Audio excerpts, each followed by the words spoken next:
Airborne had three missions, a very, very important mission. Their first mission was to secure two bridges here at Benouville and Erano, simply because on June 6, 1944, the Allies were just about to arrive early in the morning at Benouville, Montgomery, and they needed to keep those two bridges intact, just for the reinforcement to pass by. The second mission was to take German battery, Melville battery. This battery had 4 bunkers, and the bunkers inside the battery were very secure, but on the outside, there were actually 4 guns of 150 millimeters. Now, a 150 millimeter gun, it's pretty efficacious. You know, it can actually cause quite a bit of damage. So that was their second mission. The third mission for those men was a little bit simpler. It was a little bit more easy. They just needed to destroy 5 bridges to keep the Germans on the eastern flank. Mm-hmm. So the 6th Airborne Division, for 2 years, those men trained in the south of England. They trained very, very hardly. And they were very special simply because they arrived in France in gliders. You know, glider Horsa, like this one. Now later on, we're going to go in the park, and you're going to see a full-size glider Horsa. It's 20 meters long. It has a wind span of 26 meters. It weighs 3 times empty, and it doubles its weight in charge. So every single glider could transport 28 fantassins, plus a pilot and a co-pilot. 30 men altogether could get in a glider. And the gliders were pulled by Halifax aircraft with 4 engines. So that was pretty brutal for those men. You know, they needed to cross the British Channel. And the British Channel is 160 kilometers across. So I can guarantee you that when those men saw the coastline, well, they were very pleased. Even though they were coming to work, they were very happy to actually see the coastline of France. Now, just to give you an idea of what's going on this map, of course, right here you have the British Channel. This is the north, south, west, and east.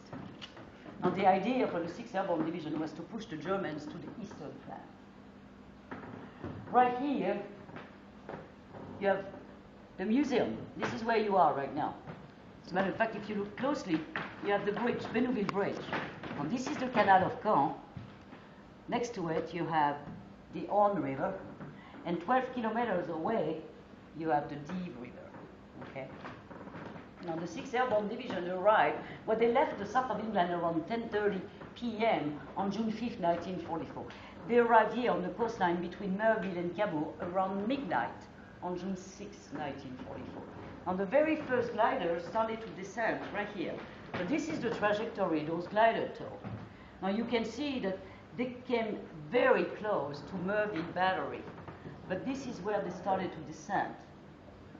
They dépassent Bréville, Ranville, Amfreville, and 3 kilometers later, in the middle of the countryside, they made a U-turn of 180 degrees just to slow down, of course. The very first glider landed right here at 12:16 a.m. on June 6, 1944. Jim Wellworth, the pilot, landed 47 meters away from the bridge. Now, let's keep in mind, in 1944, this sector has been flooded voluntarily by the Germans. Mm-hmm. Today, it's still pretty much the same that it was 67 years ago. The pilots, well, let's talk about the pilots. All they have on board the gliders are a map, a stopwatch, and a compass. That's it. There is no markings on the ground. There is no radio. There is absolutely no way to know where they're going to land. And even though it was pretty bad for those men to find a way to land here in the swamps, they managed to land 47 meters away from the bridge. The first glider landed at 12:16 a.m. The second one landed 1 minute later, behind the first one.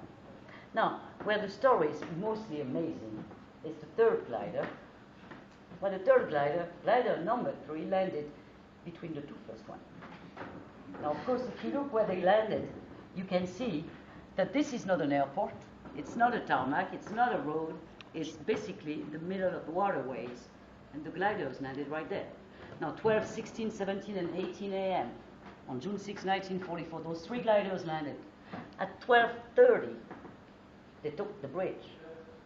It took those men less than 15 minutes to take the bridge. Now, I can guarantee you that the 2 guards, the German guards, that were on that bridge that night, were, we can say that they were at most surprised.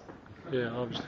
As a matter of fact, one of those men, Helmut Romer, well, Helmut Romer was 67, who was here at the 65th anniversary, 2 years ago, was here in the museum.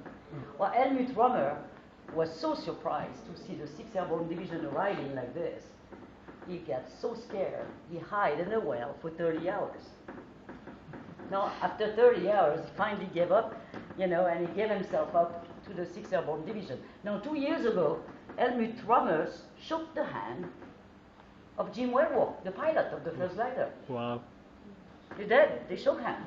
Now, here in the museum, we have a magazine that we are graciously offering to you before you leave. And you will see a picture of those 2 men shaking hands 65 years later. Now, we are not quite sure about what they were saying to each other, but one thing is sure.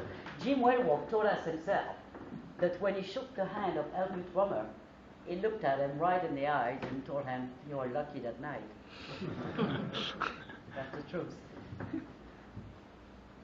Now, in less than 15 minutes, those men took the bridge. That was quick, and it was a total success. Now, there were Ranville Bridge, right here. Ranville. Well, we decided to send 3 new gliders for Ranville. Now, if you look at where the gliders landed, the zone where they landed, you're going to find only 2 of them. Glider number 4 landed properly. Glider number 6 landed properly. Glider number 5, unfortunately, for glider number 5, the pilot get confused with the 2 bridges that you see right here at the Orne and River in the Canal of Caen. But that pilot confused those 2 waterways and those 2 bridges with the 2 over there. Wow. 12 kilometers away. Now, of course, when you look at it, you think, oh my God, how did that pilot manage to do that? Well, it's very simple, That night, the weather was getting pretty bad. The pilot couldn't really see anything. And he got confused. He thought the 2 bridges over here were the 2 bridges that he was supposed to take over there. But that pilot was so mad after he landed at the wrong place, he blew up both of them. He did. Now, let's try to remember one thing. The Germans are on the top of those hillsides right here. They have the artilleries right there as well. Mm-hmm. Every single man on board this glider survived that night. It took those men 24 hours to walk 12 kilometers. So you can imagine how difficult it was for them. But every single one of them survived. One of those men was here last June with us. He's 91 years old now, this man, and he was happy to tell us everything about that amazing adventure. He did survive, though. Now, this was the first mission of the 6th Airborne Division. The second mission was right here, Melville Battery. Now, I talked to you earlier about it. Now, look at the trajectory of those gliders. Now, you can see it, and they came very close, and that was a very daring mission for them. Melville Battery. If you have the opportunity to go visit the Melville Battery, German battery, go see it. It's really amazing to watch. I mean, this place has bunkers. You just wonder how in the world they could build such bunkers. Now, the Melville Battery also had guns, 150 millimeter guns. Now, a gun of 150 millimeter from there can reach the city of Caen very easily. Melville Battery could destroy those 2 bridges even more easily right here. Mm-hmm. But more importantly, Melville Battery could compromise the D-Day operation that was just about to happen here on June 6 early in the morning at Colville, Montgomery. So we needed to stop that battery. We needed to destroy that battery. We needed to shut it down. For that, the 6th Airborne Division decided to send the 9th Battalion of paratroopers. Now, the 9th Battalion deployed 600 young men. Now, when I say young men, I don't know, how old are you? 18. 18? The youngest was 16 years old. Now, they were very young. We can almost say that they were children for some of them. The average age was 20 years old. They were very young. 600 young men were actually dropped right here in this sector. Most of them were dropped here and there, everywhere. It was very tough for some of them to regroup. 400 of those young men were drowned or killed before they touched the ground. 150 of them managed to get to the battery of Melville, 150 of them. Now, that was a pretty bloody battle, and the cost of freedom was pretty high that time. 150 young men managed to get to the battery. Around 5 a.m., the battery of Melville quieted down forever. Never again a shot was coming from there. So it was a complete success, even though the price of freedom again was pretty high. That was the second objective. The third objective was 5 bridges right here on the Dive. Now, and like the 2 first bridges right here, the 5 bridges here on the Dive, those bridges needed to be destroyed. And it's a very simple strategy to understand. If we could destroy all the bridges right here, well, of course, we could keep the Germans behind the Dive. And as you can see, the time the Germans lost, tried to find a way around, but that loss of time for them was the gain of time for the troops to arrive here on June 6, 1944. And this is exactly what the 9th Battalion of paratroopers did. As you all know, here, around 6:30 a.m., Lord Lovat arrived at Colville, Montgomery, on June 6, 1944, with somebody that you all know. I'm not sure if you know him by name, but you do know him by his picture. Mr. Bill Milling, right here on the wall. Now, you remember the bagpiper. Bill Milling arrived with Lord Lovat, and Lord Lovat arrived here at Colville, Montgomery, with someone that you might know as well, Philippe Kiefer. Commandant Philippe Kiefer arrived here. The only French commando that arrived on the D-Day landing.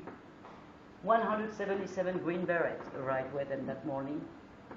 And they were able to take Colville, Montgomery very quickly. And by noon, on June 6, 1944, as you can see, Lord Lovat and Philippe Kiefer could regroup right here at Benouville with John Howard, who commanded the operations of the 6th Airborne Division. This is the story of the 6th Airborne Division of 1944, ladies and gentlemen. This mission was commanded by John Howard, right here in this picture. John Howard was under the commandment of Major General Gale, and Major General Gale was following the orders, as you know, of Eisenhower, Dwight Eisenhower. Now, in 1945, Benouville Bridge was recalled Pegasus Bridge. Do you know why? The symbol of the division. Exactly. It's the shoulder patch of the 6th Airborne Division. Now, as you all know, Benouville Bridge was the very first bridge of France continental to be liberated from the Germans in 1944. Now, thank you very much. I'm going to set you up with a little 12-minute film. Now, this film lasts longer than it took those men to take the bridge. Thank you. Thank you.